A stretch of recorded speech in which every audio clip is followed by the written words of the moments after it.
Finally Solo Leveling Ragnarok light novel के 5 number episode में सभी का स्वागत है। लास्ट 4 एपिसोड नहीं देखा है तो मेक श्योर देख रहे हो, लिंक इन द डिस्क्रिप्शन। आज वाले एपिसोड में तुमको मजा आने वाला है, बट स्टार्टिंग में एक छोटा सा रिकैप देता हूँ। लास्ट एपिसोड में हमने देखा इंडियन हंटर रियो सिंह के थ्रू सुहो को ग्लेशियर डंजन के बारे में बहुत कुछ पता चलता है। वहां पर आइस एल्व्स रहते हैं, वो लोग बहुत खतरनाक है। तो सुहो के हंटर शॉपिंग मॉल में जाता है, एक एरो खरीदता है और वही हम देखता है एक गेट ओपन होता है जहाँ सू फाइट करता है। फर्स्ट टाइम इस एरो को यूज करता है और वही थॉमस एंड्रे भी था। ये सारे फाइट वगैरह के बाद हम देखते हैं थॉमस एंड्रे सू को बताता है कल सुबह वो लोग निकलने वाला है कहा, ग्लेशियर डंजन में। और ये वही डंजन है जहां पर मानवा ने ब्रेक ले लिया, 7 महीने से चैप्टर नहीं आ रहा है। तो आज के वीडियो में हम लोग उसी डंजन को एक्सप्लोर करने वाले और आगे के सिनेरियो पता चलेगा। इवन दो लाइट नोवेल की स्टोरी एंड मानवा की स्टोरी बहुत ही अलग है। चलो for now start the video. यहाँ पर स्टोरी की शुरुआत एक छोटी सी आइलैंड से होती है जिसका नाम है फैकेट आइलैंड। तो स्टडी में हम लोग इस आइलैंड की पास्ट देखते हैं। ये पैसिफिक ओशन में दुनिया का सबसे छोटा रिपब्लिक था। इस आइलैंड की खासियत ये थी कि ये फॉस्फेट स्टोन मतलब जानवर के वेस्ट से बना था, जिसकी माइनिंग की वजह से ये छोटा देश अपनी साइज के हिसाब से बहुत ही अमीर था। पर यही छोटी पॉपुलेशन उनकी सबसे बड़ी दुश्मन बन गई। जब दुनिया में कैटेक्लिज्म शुरू हुई तब इस आइलैंड की पॉपुलेशन कम होने की वजह से यहाँ पर हंटर्स बहुत ही कम अवेकन हुए। जब सडनली एक दिन एक मैसिव गेट उस आइलैंड पर ओपन हुआ तो उसको रोकने वाला कोई नहीं था।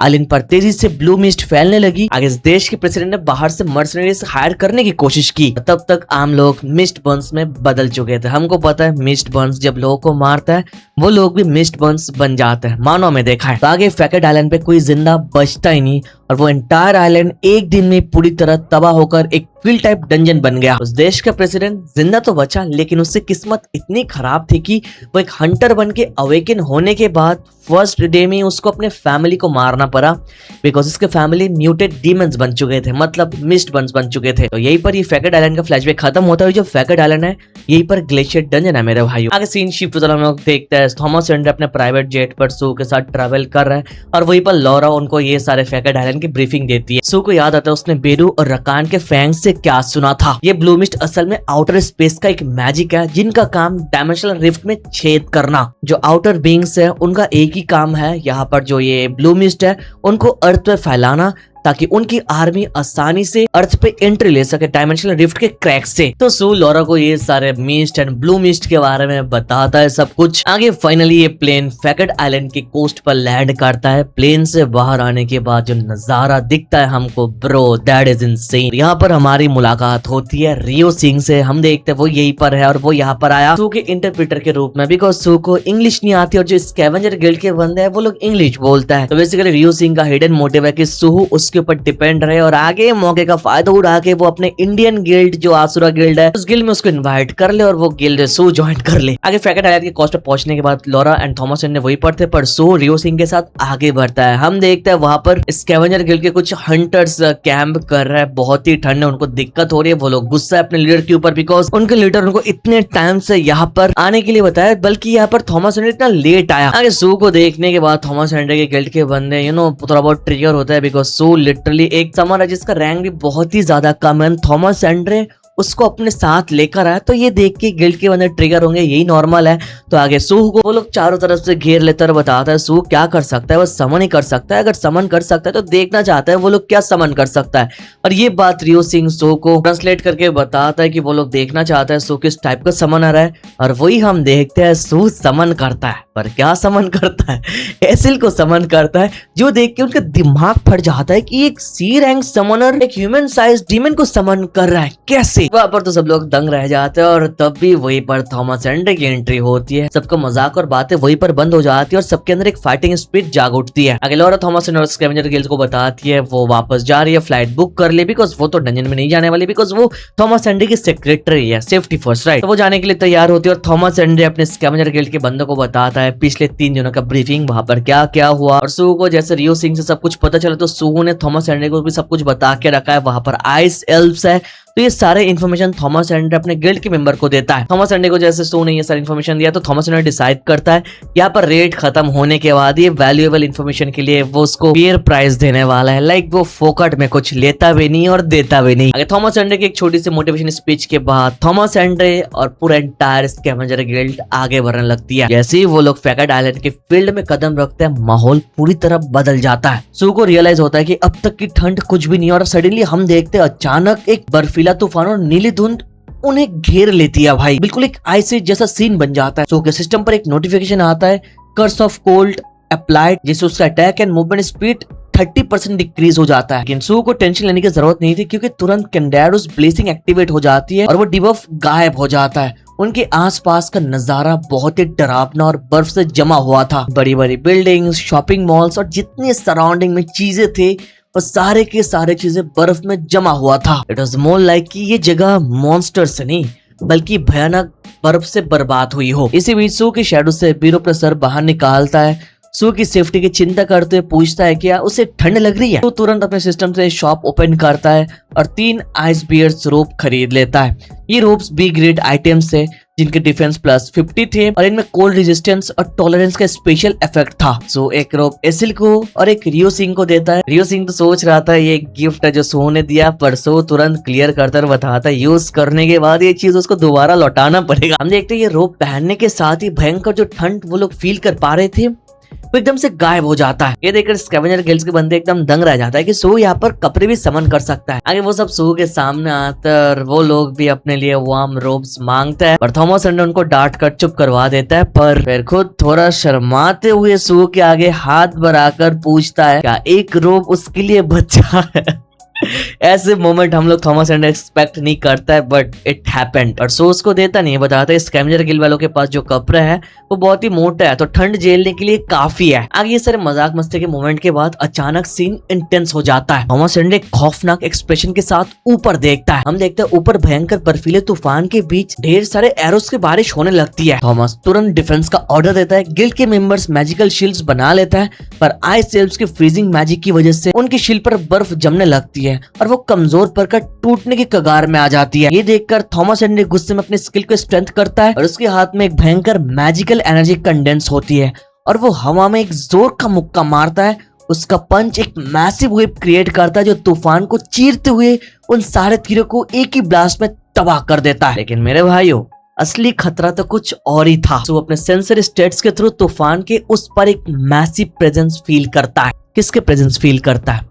Ice golems. थॉमस एंडर भी अपने एस क्लास सेंसेस को यूज करके ये डिटेक्ट करता है और इमीडिएटली सारे बंदों को वहां से हटने के लिए बोलता है। पर आयरॉनिकली वो गोलेम्स उनके ऊपर डायरेक्टली अटैक नहीं करता है, वो लिटरली अपने दोनों हाथों को एक साथ करके फ्लोर पर अटैक करता है। मतलब जो जमी हुई बर्फ जमीन पर है उनमें एकदम मैसिव अटैक करते हैं, जिससे जमीन बुरी तरह फटने लगती है और वह एक अर्थक्वेक आ जाता है। जिस फ्लोर पर वो सब खड़े थे वो अचानक कोलैप्स करके नीचे गिरने लगता है। सब लोग तो नीचे गिरते हुए जा रहे थे और वहीं पर एसिल नीचे गिरते हुए एक चीज रियलाइज करती है और जोर से चिल्ला के सू को बताती है यहाँ पर जो इतनी बर्फ, ठंड और तूफान वो लोग देख रहा है ये आसमान के ऊपर से नहीं, ये एक्चुअली में जमीन के नीचे से आ रहा है। आइए हम देखते हैं एक बर्फीला तूफान सूहो, स्कैवेंजर गिल्ड के बंदे और सारे लोगों को जमीन के नीचे एक अंडरग्राउंड गेट है उसके अंदर खींचने लगता है। वहां पर गिरते हुए सू की आंखों में एक अलग ही चमक आ जाती है। सू को लगता है कि ये गेट उनको वहां पर इनवाइट कर रहा है। हवा में नीचे गिरते हुए सू डिसाइड करता है कि वो अंदर खाली हाथ नहीं जाएगा। वो इमीडिएटली अपने बुक को समन करता है जो लास्ट एपिसोड में उसने खरीदा था हंटर मॉल से, और उस बुक को यूज करता है, बट उस बुक के अंदर एरो यूज नहीं करता है। वहां पर वो अपना शैडो मॉन्स्टर क्यूई को एज एरो यूज करता है और इमीडिएटली फायर कर देता है। क्यूई को फायर करके कमांड देता है जो भी उससे पहले देखे उस पर हमला करो, मतलब जो भी उनके ऊपर अटैक करना है। और जैसे बर्फ की तूफान बहुत ही तेज थी, क्यूई को ठीक से आवाज सुनाई नहीं देती, बट स्टिल क्यूई बताता है यस मास्टर, और अचानक से आवाज गायब हो जाती है और आगे सीन शिफ्ट होती है। हम देखते हैं सू अपनी पूरी बॉडी को मैजिक से कवर करते अपने सेंस को मैक्सिमाइज करता है। जैसे जैसे सू सफेद तूफान को चीरते हुए नीचे जाता है वही उसको एक खूबसूरत दुनिया दिखने लगती है। एक जमे हुई बर्फीले चादर से ढका हुआ एक जंगल, जमी हुई नदियां और पहाड़। ये नजारा इतना शानदार था कि पिछले किसी भी डंजन से इसका कोई कंपैरिजन है ही नहीं भाई। अरवेरू सू को अर्जेंट वार्निंग देता है कि अगर वो इस स्पीड से नीचे क्रैश हुआ तो बचना नामुमकिन है। ये कोई आम तूफान नहीं है, इसमें इतनी मैजिकल पावर थी कि जो डायमेंशन को भी फाड़ सकती है। सू को भी ये रियलाइज होता है कि भले ये नजारा कितनी भी खूबसूरत हो, इतनी ऊंचाई से गिरकर जिंदा बचना जरूरी है। वह तुरंत अपने पेट ग्रे को समन करता है। इससे यूज ग्रेसलैंड विंड स्किल मिलती है, जिससे एक डिवाइन हवा सू के आसपास घूमने लगती है और सू का मूवमेंट 30% तक इंक्रीज हो जाती है। हवा में सू इन्वेंटरी से वॉल्केन के 2 हॉर्न्स निकालता है और मुस्कुराकर स्टॉर्म स्लैशेस स्किल यूज करता है। अपनी तलवारों को तूफान के ऑपोजिट में घुमाता है और वो नीचे गिरने की स्पीड को स्लो करता है। एक मैसिव पेड़ को वो काटते हुए अपने सोर्ड से नीचे लैंड करता है फाइनली। जमीन पर आने के बाद सू आसपास का नजारा देखता है, उसको बस पेड़ पौधे पहाड़ देखने को मिलता है, उसके साथ आए हुए कोई हंटर्स नजर नहीं आता है। सू ये देख के सोचे पड़ जाता है कि जो हंटर्स आज तक यहाँ से जिंदा बच के वापस गए वो आसमान के ऊपर उस गेट तक पहुंचे कैसे। और वहीं पर बीरू सू की कंफ्यूजन दूर करते हुए बताता है कि आसमान में जो गेट है वो कोई आम दरवाजा नहीं बल्कि स्पेस में एक डायमेंशनल रिफ्ट है। पैकेट आइलैंड ऑलरेडी मैजिक से करप्ट हो चुका है, इसका मतलब इस डंजन में आने और जाने के किसी एक गेट की जरूरत नहीं, यहाँ और भी छोटे छोटे होल्स और दरवाजा हो सकता है। लोग तो ये बात कर ही रहे थे और अचानक से एक आइस कोबर्ड उनके ऊपर हमला कर देता है और सो इमीडिएटली अपने सूट को यूज करके उसका गला वही पर काट देता है। सो को रियलाइज होता है उनके जोर से यहाँ पर गिरने की वजह से यहाँ पर जो मॉन्स्टर्स थे वो अलर्ट हो चुका है। सो यहाँ पर घबराने की जगह उल्टा स्माइल करता और बताता है वो यहाँ पर अकेला है, इट्स बेटर, तो जिसका मतलब वो बिना डिस्टर्बेंस के फाइट कर सकता है, सब कुछ यूज कर सकता है, प्लस लेवल अप भी कर सकता है। आगे बिना टाइम वेस्ट किए सू अपने 2 जायंट नाइट ग्रेड शैडोस मिनोटोर्स को समन करता है, जिन्हें सू डीमन रिल में मारकर अपने शैडो में ट्रांसफॉर्म किया था। आगे सू उनको ऑर्डर दे यहाँ पर जितने आइस कोबोल्ड्स हैं उनको कुचल दो।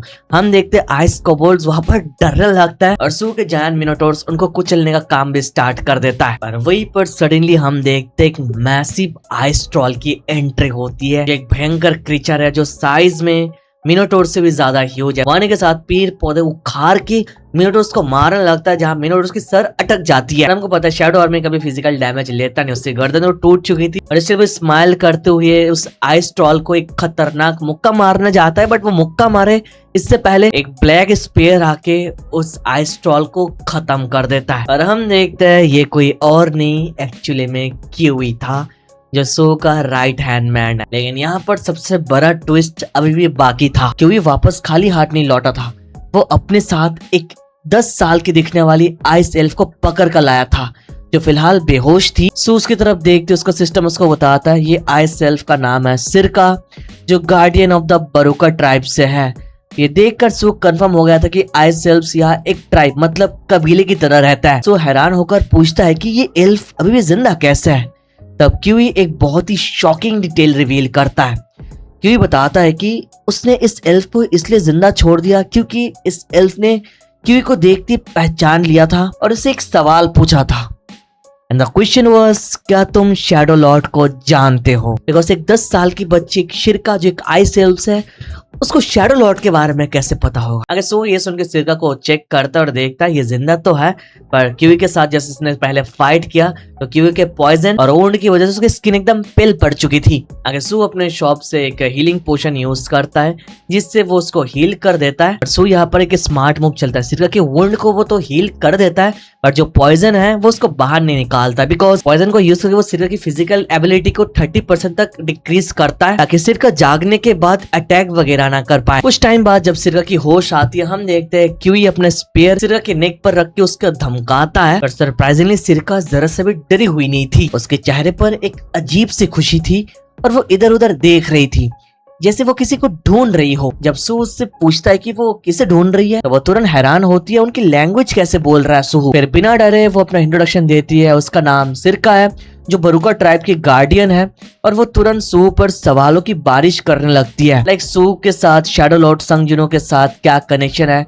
सू थोड़ा कॉशियस हो जाता है और बीरू भी कंफर्म करता है कि आइस एल्फ से इतरिम का कोई कनेक्शन नहीं है। सो सोचने लगता है कि क्या उसे डिटेल में बताना चाहिए सब कुछ उसको। तभी कुछ ऐसा होता है जिसकी उम्मीद किसी ने नहीं की थी। सिरका सडनली सू का फेस बहुत ही ध्यान से देखती है, उसको स्निफ करती है और हैरान होकर चिल्ला पड़ती है कि जरूर सू चाचा का बेटा होगा। सू बहुत ही कंफ्यूज होता है कि चाचा का बेटा मतलब क्या, पर तभी सिरका आगे पूरा नाम यूज करती है और बताती है चाचा से उसका मतलब है चाहिन।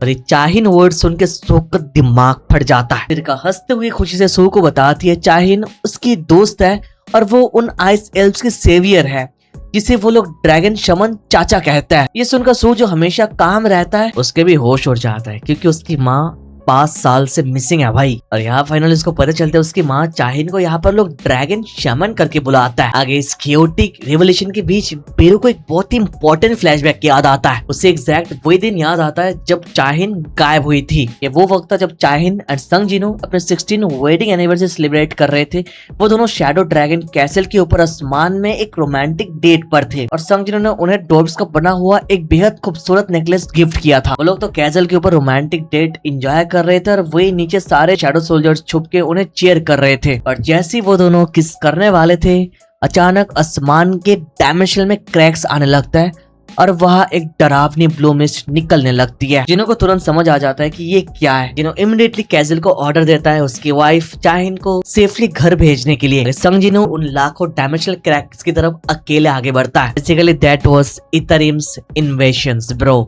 मतलब आउटर गॉड्स यहाँ पर इन्वेट करने के लिए आ रहे थे। तो जिनो को इमीडिएटली रिएक्ट करना था, उनको रोकने के लिए चला गया ऊपर और वही से उस आउटर गॉड्स की मैसिव वॉर की शुरुआत होती है जिसने सब कुछ बदल के रखा। संग जिनो स्टिल सिंगल हैंडली उनके साथ ऊपर फाइट करता हुआ जा रहा है, उनको रोक के रखा है ताकि वो लोग अर्थ के ऊपर कब्जा ना कर पाए, अटैक ना कर पाए। तो संग जिनो आउटर गॉड के दुश्मनों के खिलाफ एक ऑल आउट वॉर लीड कर रहा है। उसकी वार के दौरान जिन्होंने अपने शैडो ड्रैगन कैजल को एक ऑर्डर दे दिया था चाहिन को सेफली वापस अर्थ पर छोड़ आना, लेकिन सालों बीत जाने के बाद भी कैजल वापस शैडो लेगियन में वापस नहीं लौटा। आगे बेरू इसका रीजन एक्सप्लेन करता है। असल में डायमेंशंस के बीच डिस्टेंस इतना ज्यादा बढ़ गया था कि शैडो सोल्जर्स का जिनो के साथ कनेक्शन वीक होकर टूट गया। सेम ये रीजन की वजह से जिनो बेरू को भी वापस स्पेस में समन नहीं कर पा रहा है। समनिंग एक तरह का गेट ओपन करना होता है और जब डायमेंशनल डिस्टेंस इतना बड़ा हो तो सीधा गेट ओपन नहीं हो सकता भाई, उसके लिए काउंटलेस डायमेंशन वॉल्स को तोड़ना पड़ता है। बिल्कुल वैसे ही जैसे पुराने रूलर्स को अर्थ तक आने में सालों लग गए थे भाई। तो ये सब कुछ सुनकर सीरियस हो जाता है और अपनी माँ के बारे में पूछता है। बेरू कंफर्म करता है कि रास्ते में एक अनअवॉइडेबल एक्सीडेंट हुआ था। इथरिम के इन्वेशन की वजह से आसमान में अचानक से डायमेंशनल रिफ्ट खुल गई थी और चाहिन उन्हीं में से एक में फंस गई थी। ये सब कुछ सुन के भाई ये सो इमोशनल हो जाता है, उसकी आंखें नम हो जाती है, आवाज भारी हो जाती है, बिकॉज उसकी माँ के साथ इतना कुछ हुआ, उसका बाप अकेले इतना सब कुछ कर रहा है, उसको इतना सब कुछ पता भी नहीं था इतने स्ट्रगल्स के बारे में। आगे सिर का सू एंड बेरू को गाइड करके उनको लेके आइसेल्स के विलेज में पहुंच जाता है। विलेज का एंट्रेंस पर ही सू एंड बेरू की आंखें फटी की फटी रह जाती है। उनके सामने चाहिन और ड्रैगन कैसल का एक बहुत ही बड़ा और खूबसूरत स्कल्पचर, मतलब बर्फ का पुतला खड़ा हुआ था जो उन लोगों ने ही बनाया। यहाँ पर एंट्री लेने के साथ ही हमें 5 साल पुराना एक फ्लैशबैक दिखाया जाता है। फ्लैशबैक में देखते हैं कैसल चाहिन को लेकर जा रहा है, लेकिन इथरिम की वजह से उनके सामने काउंटलेस डायमेंशनल रिफ्ट्स खुलने लगती है। एक तरफ से बहुत खतरनाक हवाएं चल रही है और दूसरी तरफ से भयंकर बैटल शुरू हो चुकी थी। कैसल को जिनो के ऑर्डर का याद आता है, चाहिन को सेफली घर भेजना है। चाहिन की सेफ्टी को सबसे ऊपर रखते हुए कैसल इंटेंशनली सबसे स्टेबल डायमेंशन रिफ्ट के अंदर घुस जाता है और रिफ्ट क्रॉस करती दोनों इस फ्रोजन फॉरेस्ट में लैंड करता है। और जैसे ही चाहिन उस डायमेंशन में पहुंचती है तब ये फ्लैशबैक रुक जाती है। अगर सिरका सू के साथ उनके विलेज में एंट्री लेती है। सिरका को देख के वहाँ के सारे आइस एल्व्स खुश हो जाते हैं, चिल्लाने लगता है, बट सडनली वो लोग जब नोटिस करता है सिरका के साथ कोई है तो वो लोग ट्रिगर हो जाता है। इमीडिएटली अपने वेपन्स लेके तैयार हो जाते हैं उनके ऊपर अटैक करने के लिए, पर तभी सिरका बीच में आकर उनको रोक देती है और बताती है ये चाचा मतलब चाहिन का बेटा है।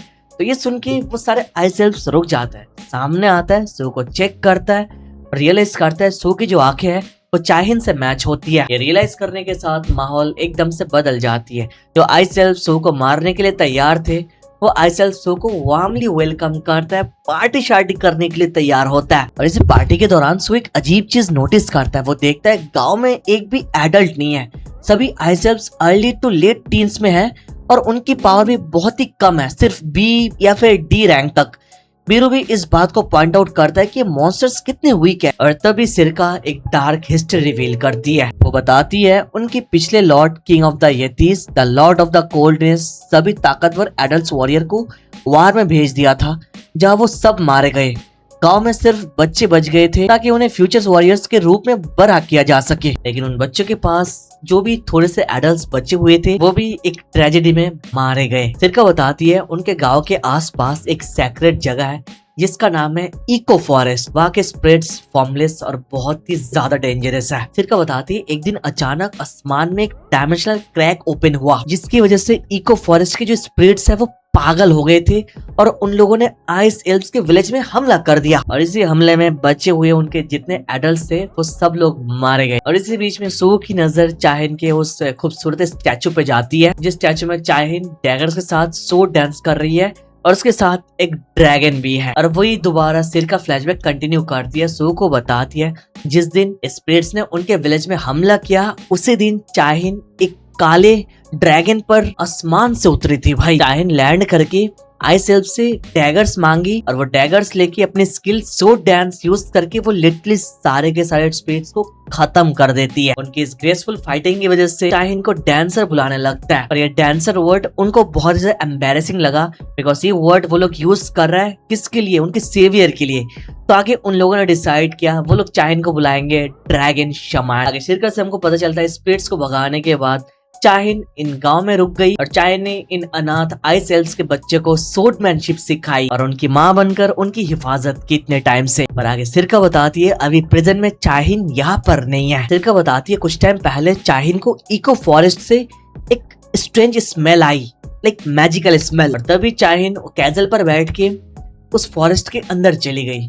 पर जाने के बाद तब से लेके अब तक वो कभी वापस नहीं आई। चैप्टर के एंड में एक शॉकिंग चीज रिवील होता है। सिरका सू को बताती है कि उसकी माँ ने कहा था कि उनका बेटा बिल्कुल अपने बाप जैसा दिखता है और उसकी स्मेल भी सेम है। चाहिन ने इंस्ट्रक्शन दिया था कि अगर कभी उनका बेटा सुहू उन्हें ढूंढते हुए यहाँ पर आए तो उस पर हमला मत करना और उसे उनका एक आखिरी मैसेज देना। और चाहिन ने इस मिस्टीरियस मैसेज में ये बोला कि उन्हें एक ऐसी जगह मिल गई जहाँ ग्रे स्नो गिरती है, लिटरली एक ऐसी जगह जहां ग्रे स्नो होती है भाई। अब ये जगह कौन सी है, ग्रे स्नो का सिनारियो क्या है, ये सब कुछ हमको नेक्स्ट वीडियो में पता चलेगा। बिकॉज आज की एक ही वीडियो में हम लोग 6 लाइट नोवेल के चैप्टर्स को कवर कर लिया है। मानव ने तो इस आर्क पर रोक दिया ये सारी चीजें क्लियर करने से पहले, बट ये सारी चीजें लाइट नोवेल के थ्रू हमको पता चल रहा है, राइट। आगे लास्ट वीडियो में जैसे तुम लोगों ने 3000 likes and 2000 comment target complete कर दिया, इस वीडियो में भी अगर ऐसा कर दोगे तो नेक्स्ट वीडियो भी लंबी आएगी और बहुत ही जल्द आएगी। बाकी सब कुछ डिपेंड करता है तुम्हारे टारगेट कंप्लीट करने पर। तो मेक श्योर लाइक एंड ज्यादा से ज्यादा कमेंट कर रहे हो और चैनल पर सब्सक्राइब कर रहे हो। Thank you so much watching this video. तो मिलते हैं नेक्स्ट वीडियो के साथ, तब तक के लिए।